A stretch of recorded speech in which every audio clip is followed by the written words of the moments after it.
Do you know someone who's spent their whole life trying to break free from bad habits, yet always ends up right back where they started? Some people spend years battling addictions like alcohol or drugs. Others struggle with overeating, procrastination, or endless distractions. They try to change, and for a while it works. But soon, the old pattern returns. Maybe you've met someone who swore they would lose weight. They started a strict diet, cut out every bad food, began running, hitting the gym daily, completely committed. But within days, life hit back. Stress, deadlines, family obligations, and slowly, all that determination collapsed. Before long, they were back where they started, maybe even worse than before.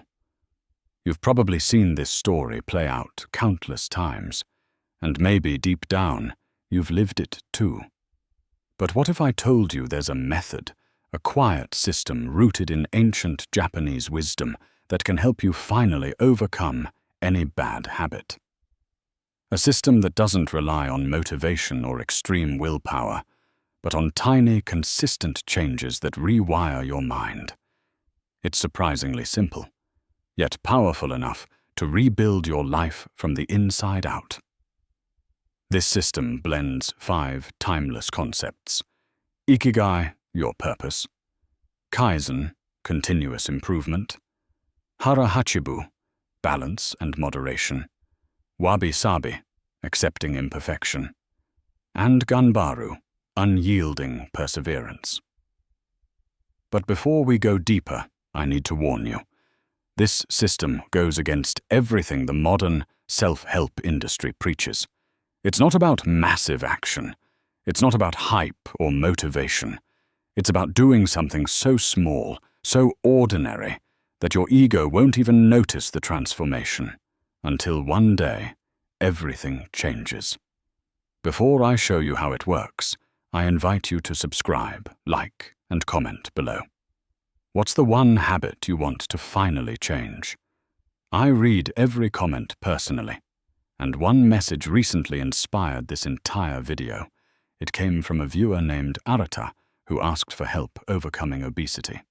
But remember, what you're about to learn applies to every struggle: addiction, procrastination, or self-doubt. Thank you for being here. Let's begin. Chapter 1. The day everything Sabu changed. Today, I'm going to tell you the story of a man named Daniel. He was 40 years old, weighed nearly 140 kilos, and was slowly dying, not from disease, but from neglect. Daniel wasn't a bad man. He worked as a warehouse supervisor for 15 years. Every morning, he woke at 5, left home before sunrise, and didn't return until after dark. 2 kids, a wife, endless bills, the usual grind. A man trying to hold his world together while quietly losing himself. His daily meals, whatever he could grab. Breakfast in the car, lunch at his desk, dinner in front of the TV, because he was too drained to sit at the table with his family. Weekends meant pizza, beer, and a long nap on the couch, his reward for surviving the week. And for a long time, Daniel believed he deserved that comfort. But his body began sending warnings. Climbing the stairs felt like climbing a mountain. Tying his shoelaces became a small engineering problem. He had to hold his breath, fight against his belly, and hope not to pass out. His children asked him to play outside, and he made excuses. His wife invited him for walks, and he promised maybe tomorrow. Yet what hurt him most wasn't his weight. It was the silence that grew between him and his 7-year-old daughter. She stopped asking him to play. She had learned that Dad doesn't play. Daniel noticed. He felt it. But he did nothing. He had already failed too many times. 3 abandoned gym memberships, 2 half-finished diets, 5 early morning runs that ended as soon as the alarm clock felt too heavy. He had reached that dangerous place, the quiet acceptance of defeat. This is just who I am. My metabolism is slow. I don't have time. Until one day, his body finally said, "Enough." It was a Saturday morning. Daniel was sitting in a plastic chair, watching his 9-year-old son kick a ball in the backyard. The boy's kick went too far, sending the ball into the neighbor's flower bed. "Dad, can you get it for me?" Daniel stood up, walked over, bent down, and couldn't get up again. Not because he was in pain, not because he was injured. He simply didn't have the strength to lift his own body weight. He stayed on all fours in the flower bed, gasping, sweating, trembling, while his son watched, silent and scared. The neighbor came out and helped him up. It sounds absurd, but many people live this way, slowly losing the ability to perform basic tasks, convinced it's just life. That night, Daniel sat at the edge of his bed and cried. He cried because he was 40 and needed help standing up. He cried because his son had seen it. And he cried because he knew. He had just planted a memory in that child's mind. My father was weak. His wife entered the room. She didn't lecture him. She didn't even speak at first. She just hugged him, then quietly said, "You need help, Daniel." Real help. Chapter 2. The Japanese Doctor. On Sunday morning, Daniel called the only friend who had managed to lose weight and keep it off. A friend named Hiro, who had lost 30 kilos and seemed transformed, not just thinner, but calmer, lighter, more alive. "Hiro, I need help. How did you do it?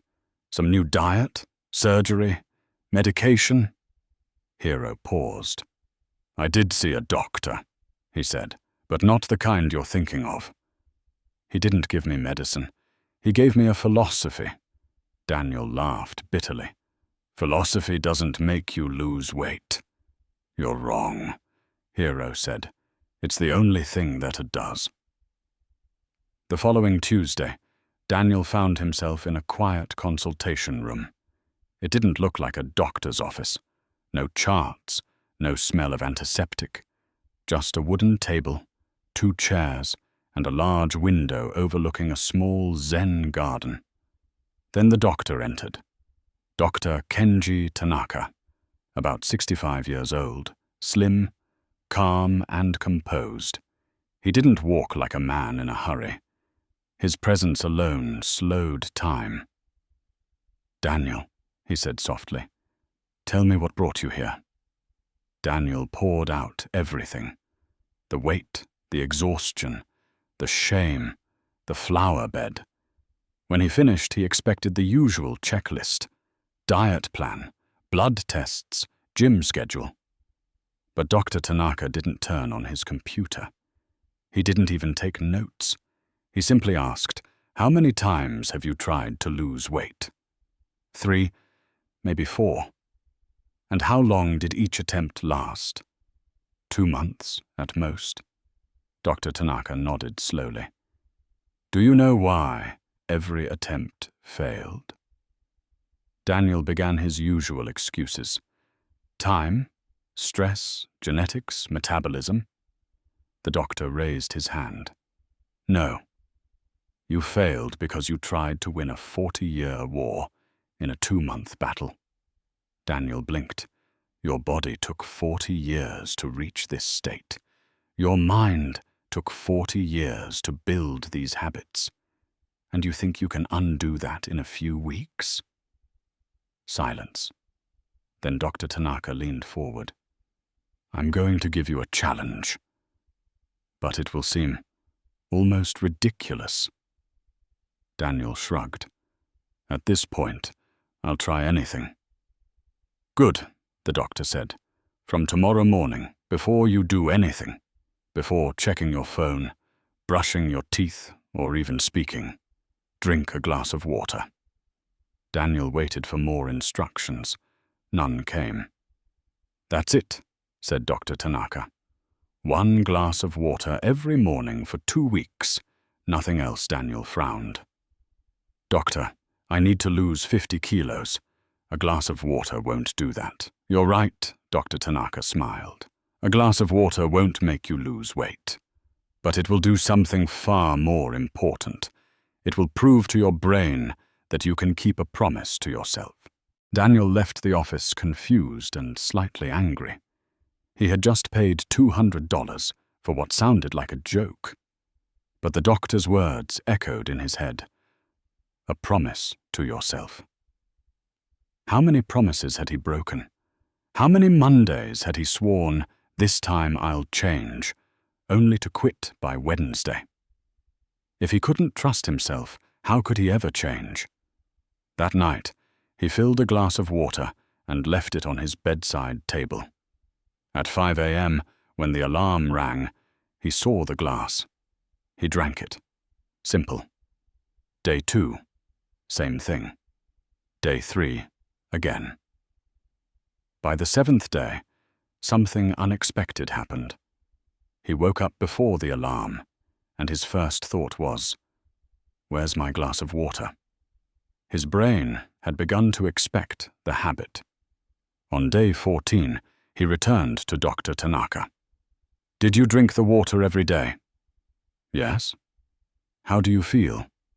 Daniel hesitated. "Honestly, a bit silly. I haven't lost any weight. But I did it. Every single day." 2 weeks straight, Dr. Tanaka smiled. "Then you've already succeeded. You've learned the first principle of Japanese philosophy, Kaizen, continuous improvement through microscopic change. You didn't try to climb the mountain all at once. You took 1 step, then another, then another." Daniel frowned. "But it's just water." "It's never about the water," said the doctor. "It's about proving to yourself that change is possible. That you are not the kind of man who gives up." He paused. "Now tell me, Daniel, are you ready for the next step?" "Yes," Daniel said quietly. "Good. Keep drinking your morning water. But now, add 1 small change. Serve yourself half the portion you normally would at each meal. Just half. If you're still hungry after 20 minutes, you can have more. But first, half." Daniel stared at him. "That's it?" "Yes, that's it," the doctor said. "But remember, small changes, done consistently, will reshape the man you've become." Daniel nodded. "All right. I'll do it. Excellent. Come back in 3 weeks." That night, Daniel ate dinner with his family. He looked at his plate, half full. For the first time, he didn't feel like he was punishing himself. He felt in control. As his wife cleared the table, she noticed something different in his eyes. "What's going on with you?" she asked. He smiled. "Just keeping a promise." And for the first time in years, he meant it. Chapter 3. The Hidden Philosophy. What Dr. Tanaka hadn't explained yet, and what Daniel would only understand later, was that he wasn't simply changing habits. He was being introduced to an ancient framework the Japanese had used for centuries to shape both discipline and destiny.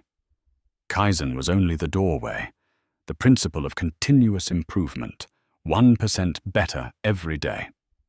The idea that you don't have to be perfect tomorrow, just slightly better than today. And if you keep improving 1% daily for a year, you don't grow Kintel 365%. You grow 3,778%. That's the power of compounding effort.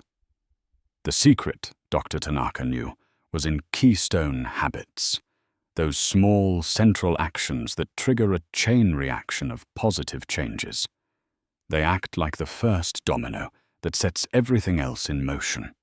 When one foundational habit is improved, Dozens of others begin to align naturally. But Daniel didn't know that yet. The first week of eating only half his usual portions was brutal. He'd finish his meal and just sit there, staring at the remaining food. His mind screamed, "You're still hungry. Eat more." But he remembered Dr. Tanaka's quiet words. "Wait 20 minutes. If you're still hungry, you may eat again." 3 weeks passed. Do you know how many times Daniel actually went back for seconds? Twice. Twice, because his body wasn't starving. His mind was just spoiled. What the doctor was really teaching him, without saying the name, was hara hachi bu, the Okinawan practice of eating until you're 80% full. It's based on the biological truth that your stomach takes about 20 minutes to signal fullness to your brain. Eat slowly, and you'll find balance. Eat quickly, and you'll cross that invisible line into regret. At his next appointment, Daniel had lost 3 kilos. "It's not about the number," said Dr. Tanaka calmly. "It's about the direction. For the first time in 40 years, your body is moving where your mind wants it to go." "I feel different," Daniel admitted. "Not just lighter. I feel in control." The doctor smiled. "Exactly." "Now you're ready for the next step." Daniel expected an exercise routine, but Dr. Tanaka surprised him again. "You will add movement, but not the kind you think. Every morning, after your water and before work, walk from your front door to your mailbox and back." Daniel laughed. "Doctor, my mailbox is 20 meters away. That's not exercise." "It's not about exercise," Dr. Tanaka said. "It's about reminding your body that it was created to move. Don't rush the process. 20 meters today. Maybe the corner next week. But today, just the mailbox." Daniel obeyed. Water in the morning. Half portions. A short walk. On the 3rd morning, as he stepped outside, his 7-year-old daughter saw him. "Dad, can I come too?" She slipped her tiny hand into his, and together they walked to the mailbox. She told him about school, her favorite class, her best friend, small things she'd never shared before because her father had always been too tired. When they came back, she asked, "Can we do this every day?" The following week, Daniel began walking farther, to the corner store, not because the doctor told him to, but because his daughter wanted him to. And for the first time in years, he could do it. No shortness of breath, no back pain, no frustration. By the end of the 2nd month, Daniel had lost 8 kilos. But the real transformation wasn't visible on the scale. It was in his reflection. Not in the size of his body, but in the light in his eyes. At his next consultation, Dr. Tanaka asked, "Daniel, tell me something. Why are you doing this?" "To lose weight," he said automatically. "No," the doctor replied. "That's not the real reason." "Why are you truly doing this?" For the first time, Daniel thought deeply. "I want to see my children grow up. I want to walk my daughter down the aisle. I want to grow old beside my wife, not watching from the couch. I want to feel proud of who I am again." Dr. Tanaka nodded gently. "That is your Ikigai, your reason for living. The Japanese believe everyone has one. Yours isn't about losing weight. It's about being present for your family. The extra weight is just the obstacle between you and your purpose." Something shifted inside Daniel that day. Now, when he didn't want to wake up early, he didn't think about water or dieting. He thought about his daughter holding his hand. When he felt tempted to fill his plate, he didn't think about calories. He thought about walking her down the aisle one day. Purpose is not motivation. Motivation fades. Purpose endures. Chapter 4. The First Fall. 3 months later, Daniel had lost 14 kilos. His clothes hung loosely. His co-workers noticed. "Man, what's your secret?" they asked. "Just small changes," he replied with a quiet smile. Then came Thanksgiving, a table overflowing with food: turkey, mashed potatoes, pumpkin pie, pecan pie. Family members laughing, teasing, filling plates to the edge. Daniel tried to keep his rule, half a plate, but his mother frowned. "That's it? Are you sick?" His brother-in-law chuckled. "Come on, it's Thanksgiving." Live a little social pressure, the most invisible destroyer of progress. People don't want you to change because your transformation forces them to confront their own stagnation. Daniel gave in. He ate until he couldn't move. That night, bloated and ashamed, he stared at himself in the mirror. "I broke the streak. I failed again." The next morning, he didn't want to drink water. He didn't want to walk. The old voice returned. "You messed up. Might as well quit." But then, somewhere in the back of his mind, he heard the doctor's voice. "You will fail. And when that happens, you'll finally discover if you've truly changed." He picked up his phone and texted, "Doctor, I ate too much yesterday. I ruined everything. I don't know if I can keep going." The reply came within minutes. "Come to the office this afternoon." Daniel sat in the familiar chair, expecting a lecture, but Dr. Tanaka didn't scold him. He just asked, "Tell me what happened." Daniel described everything: the food, the pressure, the guilt, the disappointment. "Did you drink your water this morning?" "Yes." "Did you walk?" "Yes." The doctor smiled. "Then you didn't fail." "You stumbled." He leaned forward. "There's a world of difference between stumbling and falling. When you stumble, you lose balance for a moment. When you fall, you stop moving altogether." Then he said something that would reshape Daniel's mindset forever. "I'm going to teach you Wabi-Sabi, the art of imperfection. Nothing is permanent, nothing is perfect, and nothing is complete. True beauty lives inside imperfection." He continued, "So you overate one day. So what? That doesn't erase 14 kilos lost. That doesn't erase 3 months of discipline. That doesn't erase the walks with your daughter. One imperfect day doesn't destroy a perfect journey." Daniel felt something break, not his spirit, but the illusion of perfection. "But what if I overeat again?" he asked. "You will," said the doctor calmly. "And every time it happens, you will wake up, drink water, and walk. Because mastery isn't about never failing us. It's about always returning." That changed everything. For the first time in his life, Daniel stopped trying to be perfect. He started aiming to be consistent. Because consistency embraces imperfection, while perfection rejects reality.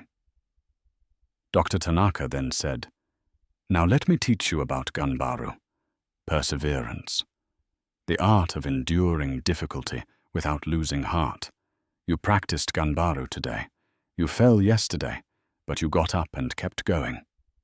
Endure discomfort," he said, "because discomfort is temporary, but strength is permanent." In the months that followed, Daniel relapsed several times. Christmas dinner, his son's birthday cake, stressful weekends filled with pizza and beer. But each time, he came back. Water in the morning, half portions, walks with his daughter. And something remarkable began to happen. The lapses became fewer, shorter, and less destructive. Because each time he returned, his brain learned a new truth. We don't give up anymore. We adapt and continue. By the 6th month, Daniel had lost 23 kilos.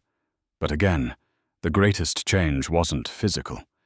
It was the morning he sat on the floor to play Lego with his son, and stood up effortlessly. It was the night his wife said, "Let's go for a walk," and he answered, "Sure," without hesitation. It was a Saturday afternoon when his daughter ran into the yard, and Daniel chased her, laughing, breathless, alive.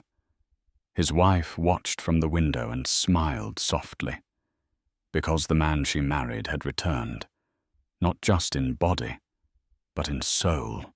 Chapter 5. The question that changes everything.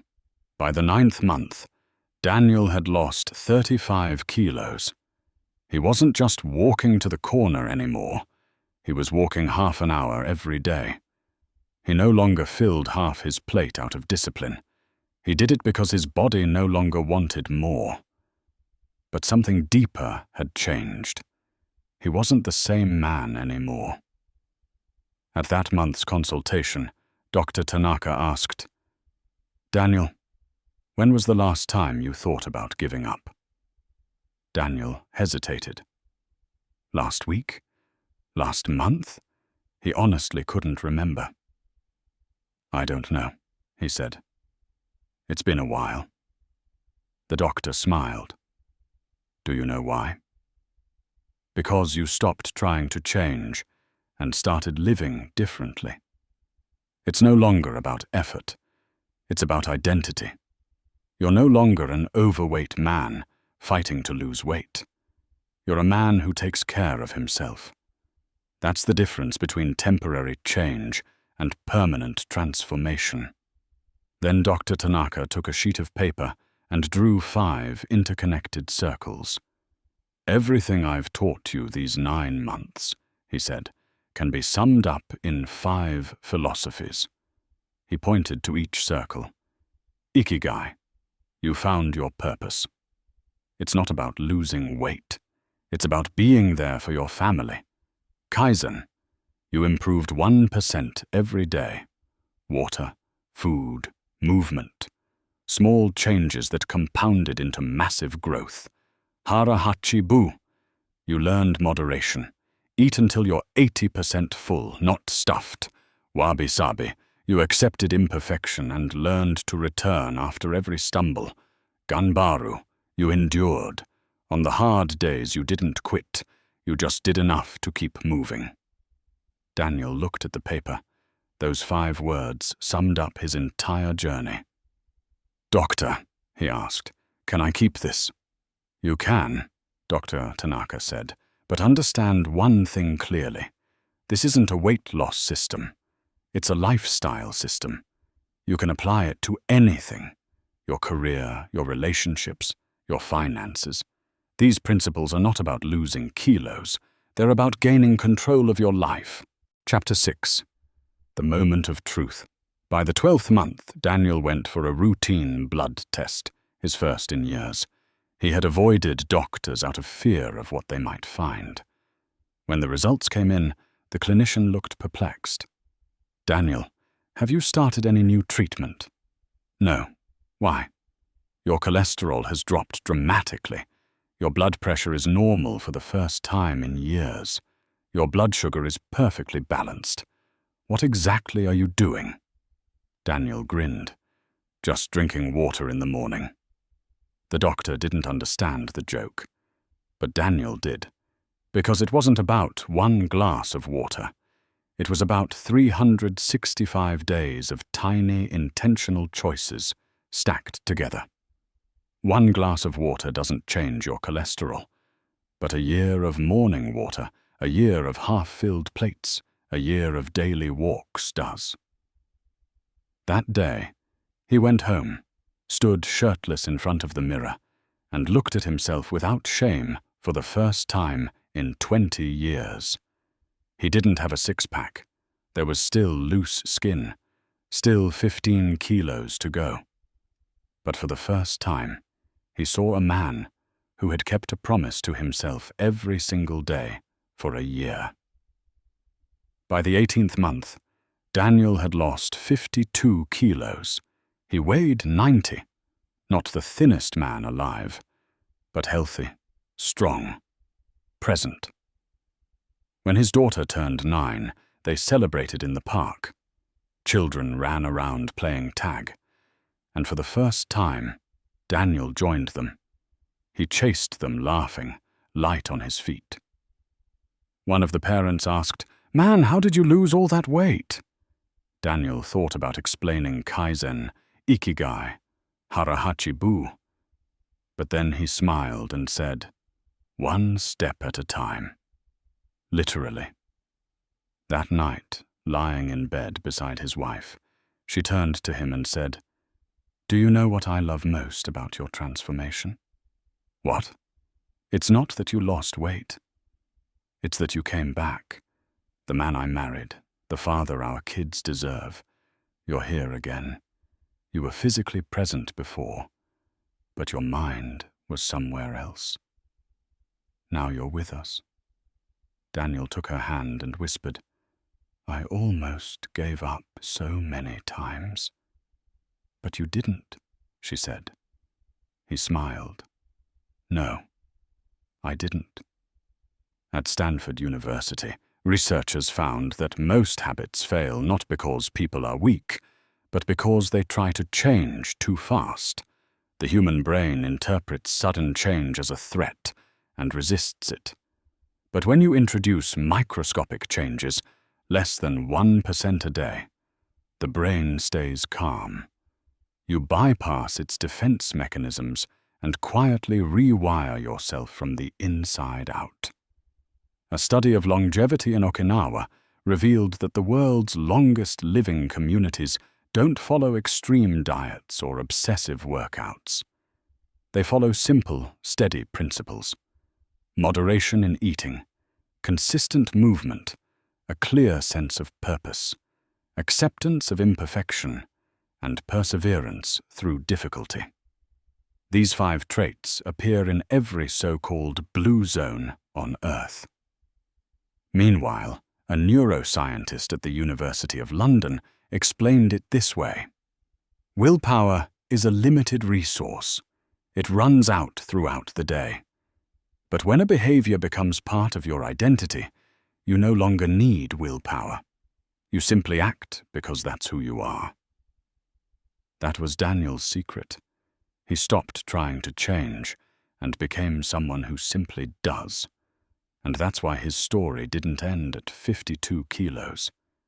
Because what he learned was never about weight. It was about life. In his 2nd year, he applied Kaizen to his career, one small improvement each day at work. Within months, he was promoted to regional manager. In his 3rd year, he applied it to his marriage. He realized his purpose with his wife wasn't just to stay married. It was to grow together.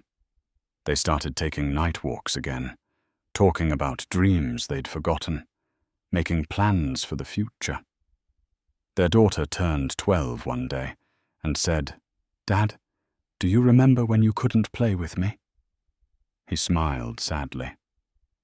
"I do." "Me too," she said. "But you know what I remember most?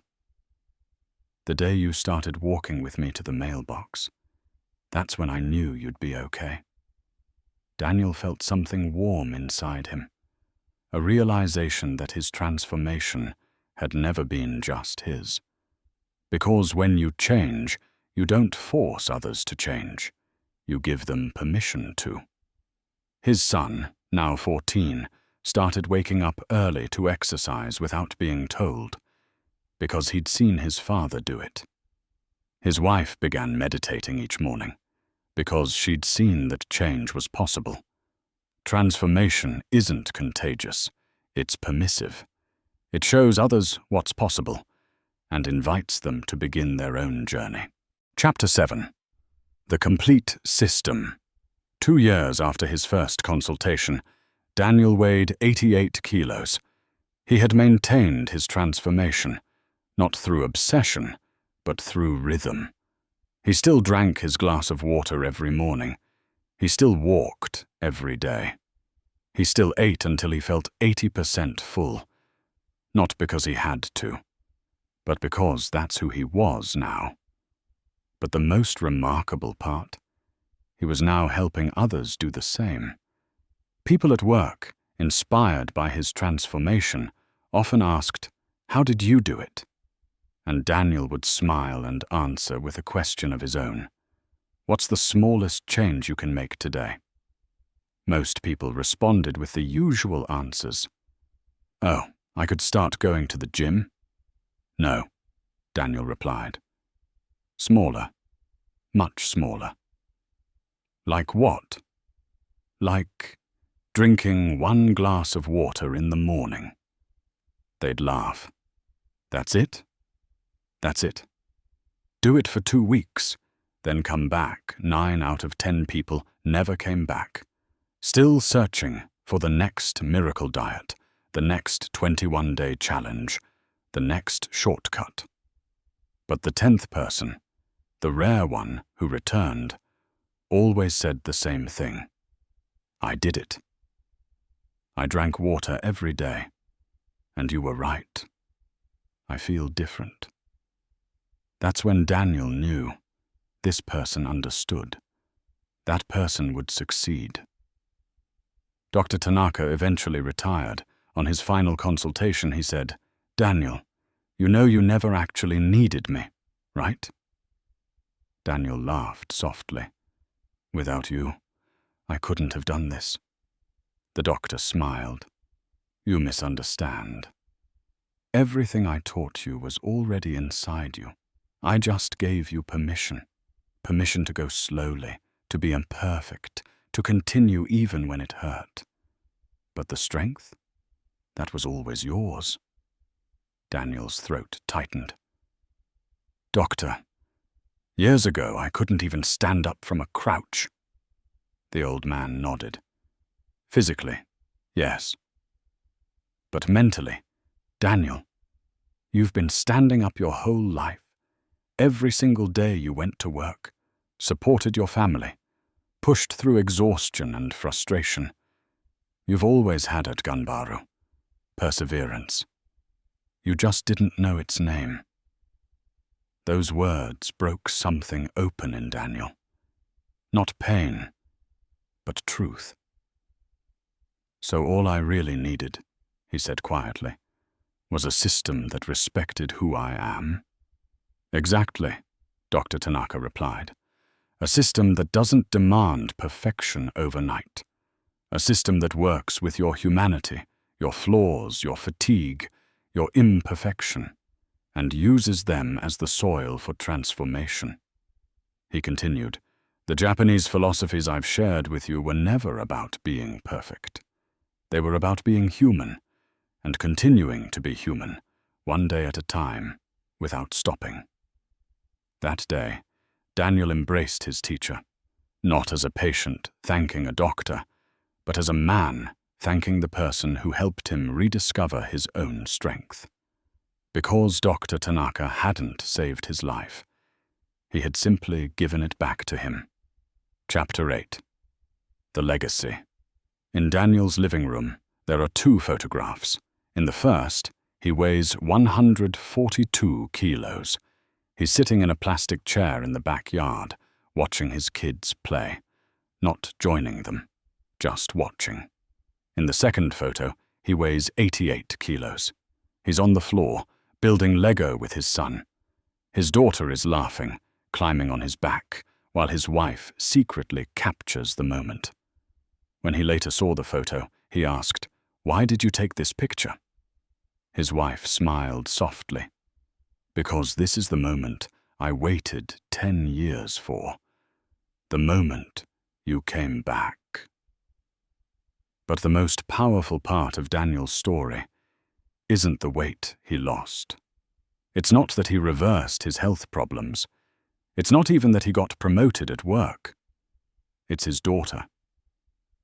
Now 12 years old, she once told her friend at school, "My dad is the most disciplined person I know." Why? Because she grew up watching him drink his glass of water every morning. She grew up seeing him walk every single day. She grew up seeing him stumble, fall, and stand again. She learned that transformation isn't about motivation, it's about identity. And one day, when she's 30 or 40 and life gets heavy, she'll remember. She'll remember her father, the man who proved that change is possible. One small choice at a time. One day at a time. Forever.